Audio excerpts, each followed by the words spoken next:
Welcome to the Fireside Chat series with Master B2B. My name is Brian Beck. I'm the co-founder of Master B2B. In our Fireside Chat series, we talk about key issues for manufacturers and distributors with an industry practitioner and industry expert. Today's session is brought to you in partnership with VTEX, a leading digital commerce platform. We're going to be talking about glass breaking, creating a world-class B2B digital experience at a traditional distributor. Let's dive in. My co-host in our Fireside Chat is Michael. Now, let me see if I get this right, Michael. Michael Bodungen. Is that correct? Did I say it right? Yep. Bodungen. Yep. You got it. Bodungen. That's it. Thank you very much. He is the general manager, North America for VTEX.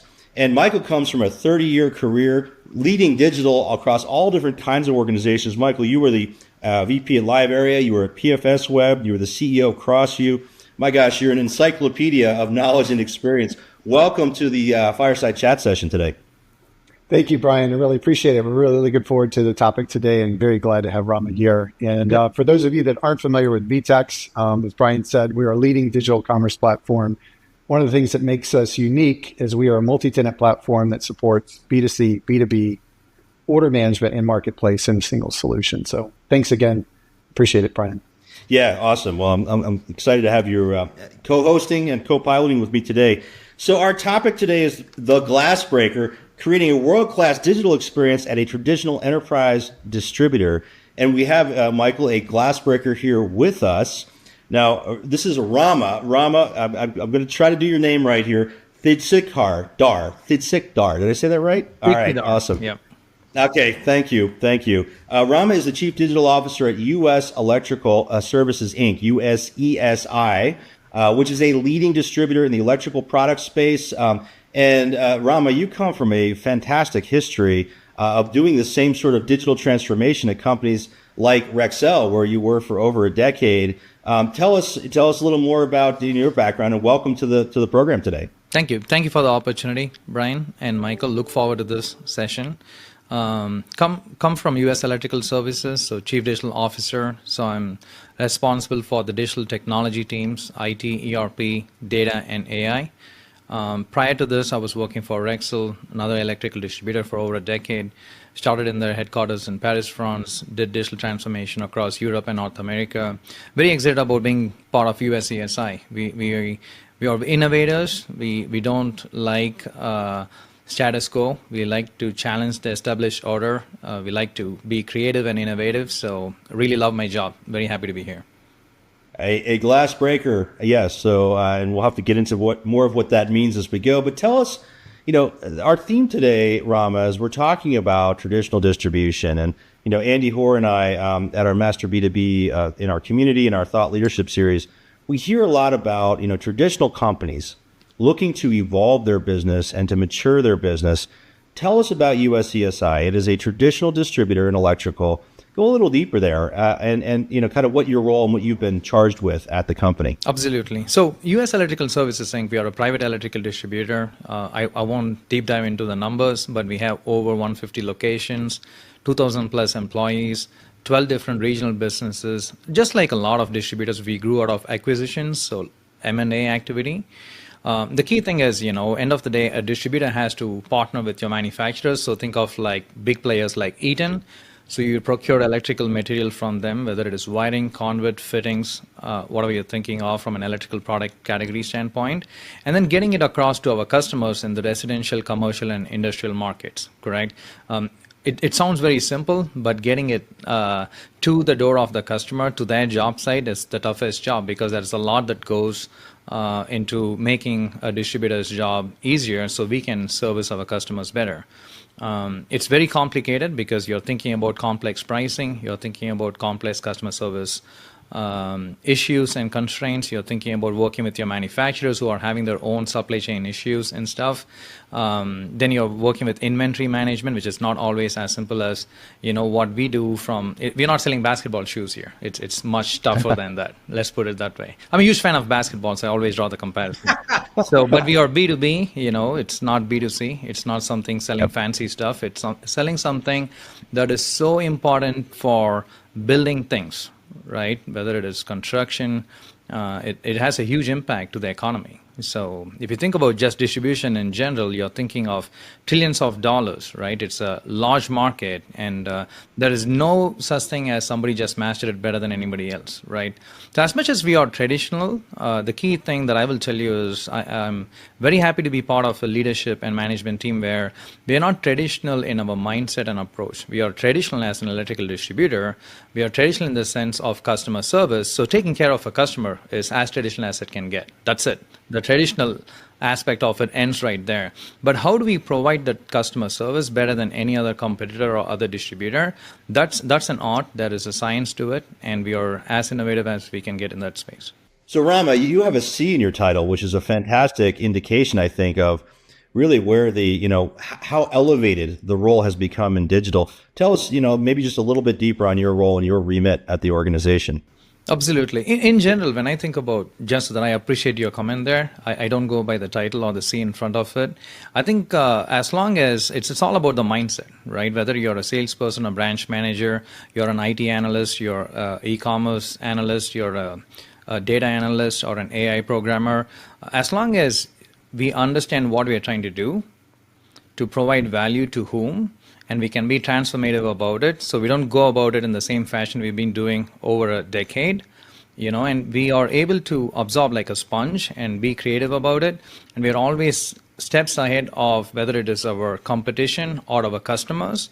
That's all that matters. At that point, C title and everything else is irrelevant. What matters is, are you thinking transformation? Do you want to make an impact? Do you want to influence in a positive way? Correct. So that's just my take on just the title aspect of it and roles and responsibilities. But just speaking about myself, when I came in, I don't think digital is all about just e-commerce or website. There is more about digital transformation. Digital transformation or a chief digital officer's role is more a strategic role. So how you can understand all aspects of the business end to end, right from if you're looking at a distributor, you want to set up a branch, I need to understand how a branch is set up, not just about the digital and technology aspect of it, correct? So it's understanding the whole aspect of end-to-end. How do we set up a branch, all the way to how do you procure material to a branch, all the way to what customers do we target, why do we target them? Understanding the offline aspect of it is more important than understanding the digital aspect of it. Once you have mastered the offline aspect of the business, then digital and technology is just the easy part. So I have the easy job. I think it's the regional leaders, the business commercial leaders who have a tougher job than I do. So I just make sure that I share the pain with them and make it easier for them to do their job. So that's how I see my job.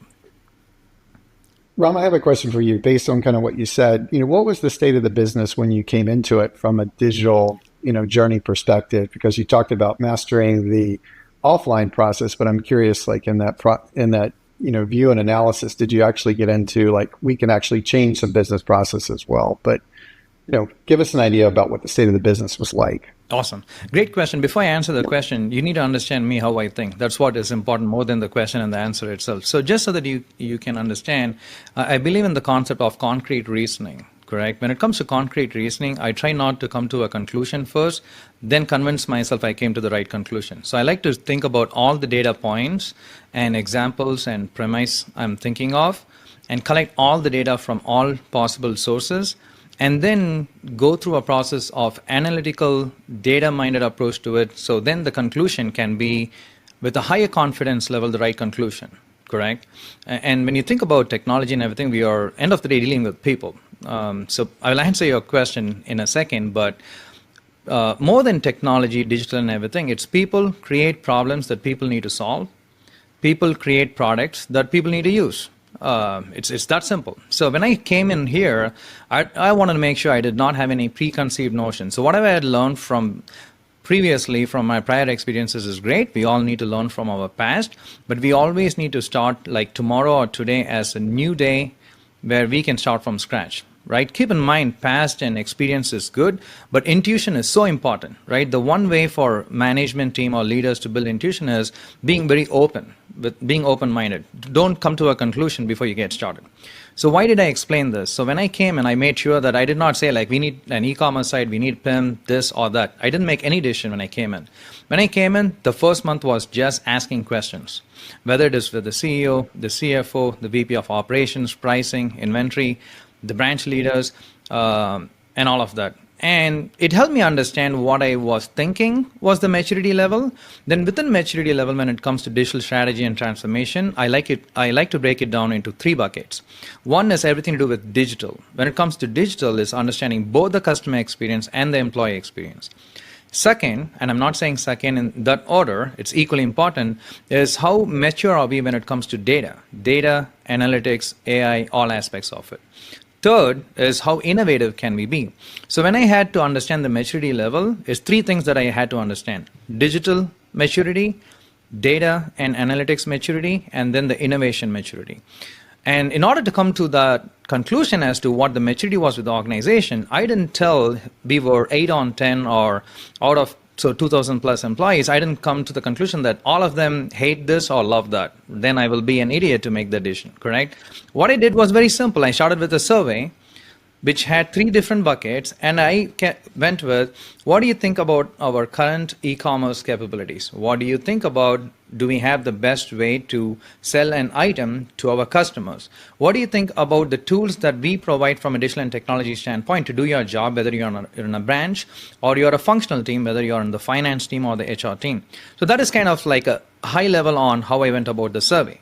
Then when it came to data, the same thing. How easy is it for you to get the data that you need, whether you're thinking of employee data, whether you're thinking about job location, all the information that you need to do your job, whether it's employee experience or customer experience, right? When it comes to a product item, understanding the pricing and inventory aspect of it.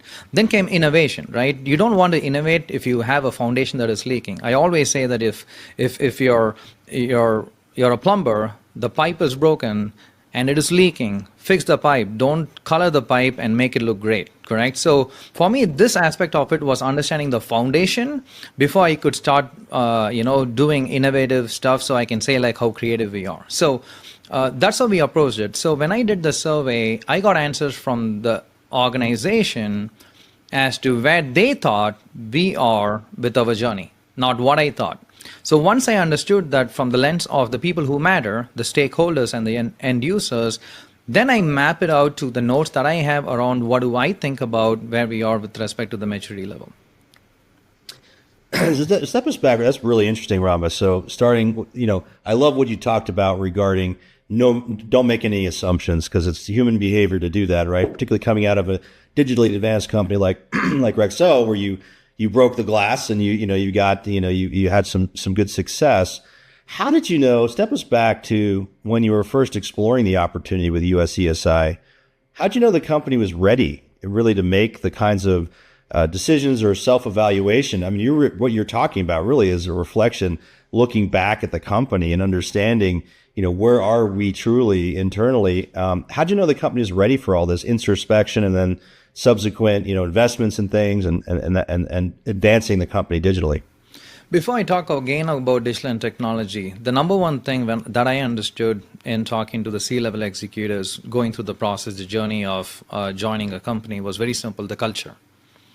We have what we truly believe is the best culture, and not only we stop at it, we actually have the best way to measure it.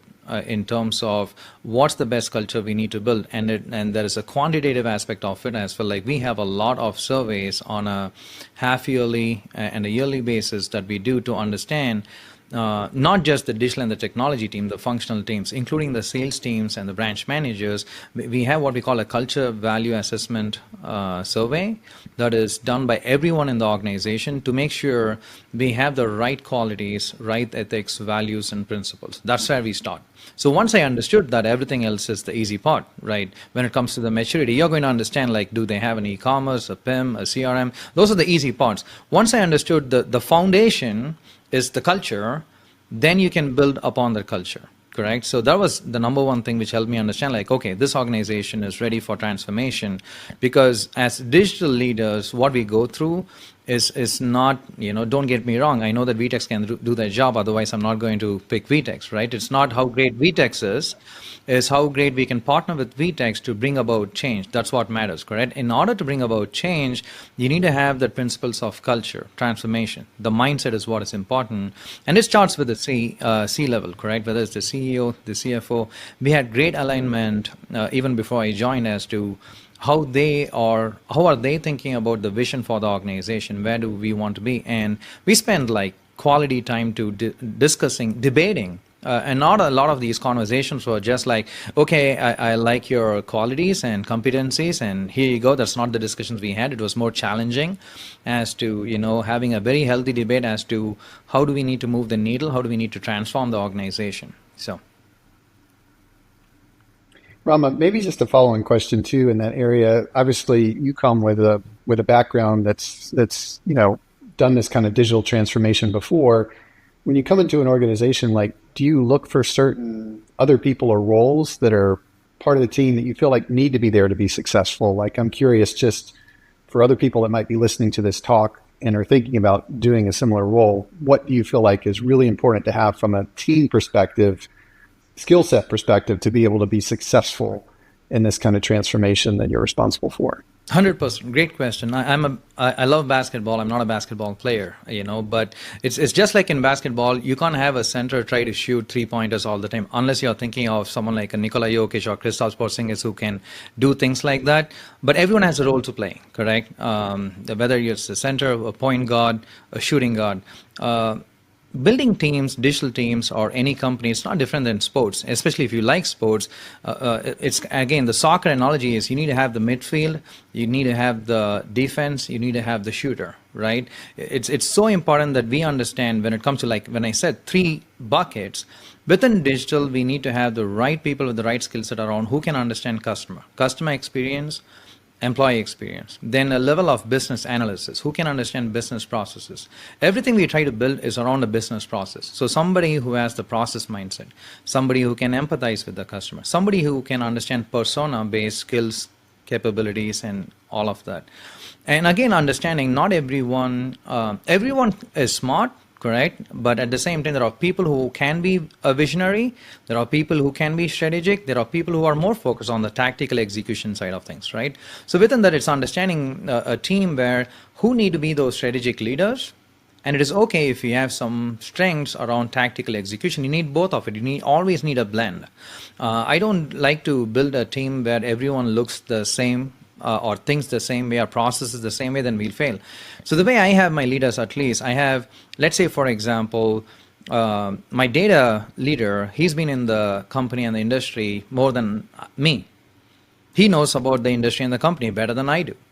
My digital transformation leader, he's been in the industry more than me, and he knows about processes better than I do. When it comes to my innovation and digital teams, they are far more technical than I am. So I have a team where they're all better than me in different aspects. That makes my job as a leader better. I like to not be the smartest guy in the room. I like to have a team where they are what we call centers of excellence, and the leaders who have that center of excellence are the best. So then my job is more like a coach. I don't need to go play the game. If I played the game every single time, it's not good. But I can be the coach for the basketball team. Now again, I started the career being the basketball player before I became the coach. So that's a little bit of the analogy right there. Rama, a question for you kind of on this topic, related to and following on what Michael was asking you about. You were describing the kinds of players you need on your team, meaning sort of in your digital organization.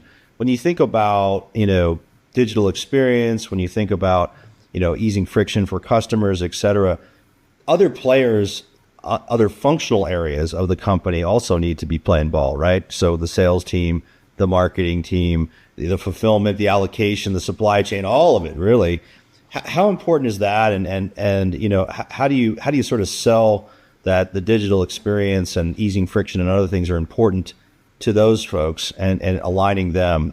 Tell us a little bit more about that. How did you align those parts of the organization? That's a great question. I think there is the traditional way to look at it, and there is the not so traditional way to look at it. If you think about the traditional way to look at it, most organizations, whether it is the functional teams like HR, operations, sales, marketing, finance, how they think about digital and technology teams. In the past, there used to be an IT team where somebody would submit a request, came to the IT team, they took care of something, and then they didn't like it and they blamed the IT team. That's not the world we live in. Digital transformation and strategy is actually the core of how a business should be run nowadays. It's not an afterthought or a fact that somebody thinks about when they have a problem. So that helps because when we have a digital team, so if you think about how I have centers of excellence within the team, everybody knows the business. It's their strength and skill set is not everybody understands technology. That's the second part I look at. So what happens is when somebody can understand, so if we are working with our VP of supply chain pricing or operations and inventory, we can be at the same time understand what problems they are trying to solve. And the fact that we have solved that in the past by picking the right solutions, thinking about what's the value we need to provide. If you're thinking about pricing, understanding whether it's a customer class or price class and stuff around it, whether it's inventory and procurement, understanding the safety stock, all aspects of procurement, replenishment that we need to understand. If you're trying to do a cycle count, understanding the whole aspect of it, correct? Then what happens is they don't see us as someone who are just order takers. They see us as problem solvers and strategic thought leaders who should be helping them move the journey along with them, correct? And move the needle. And what happens is when they see us as someone who can get their, help them with their objectives, KPIs, and metrics faster than they can themselves, then they know like we are going to be winners together. It's called what I call a symbiotic relationship, correct? And I did a different podcast and I say this, it's kind of like we got to operate like a transformer. The operating principle of a transformer is mutual induction. That's how we kind of like generate between the primary coil and the secondary coil the power. So think of like the functional teams, the sales, the branch teams, and the primary coil or the secondary coil, then you see the digital teams as the other one. Mutual induction happens, then transformer can do its job. That's just how we think about it. It's like hybrid approach to problem solving, thought process and everything. So we are not seen as just the IT team or systems and everything. All that aspect is also important, but it's more being strategic about it, understanding the problem, understanding the customer, understanding a buyer, a procurement person. It's not understanding the technology. That's the easy part. That's why we have technology providers like VTEX who can make things easier for us, so we don't have to break our head over it.